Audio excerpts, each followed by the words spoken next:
یک هیئت از مقامات پاکستانی برای مذاکره درباره واردات زغال سنگ افغانستان به کابل می آید. سلام، به چینل ما خوش آمدید. رسانه های پاکستانی گزارش داده است که در کشور برای مذاکره درباره واردات زغال سنگ افغانستان به یک هیئت به کابل می پرستید. تطبیق گزارش این هیئت به رهبری وزیر تجارت دولت پاکستان پرده روز یکشنبه 26 سرطان وارد کابل می شود.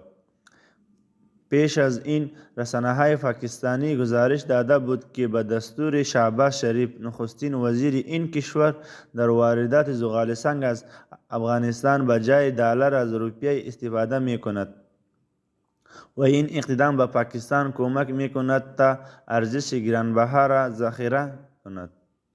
اما پس از نشر این گزارش وزارت مالیه اداره حکومت طالبان اعلان کرده که قیمت زغال سنگ را 2 برابر افزایش داده است.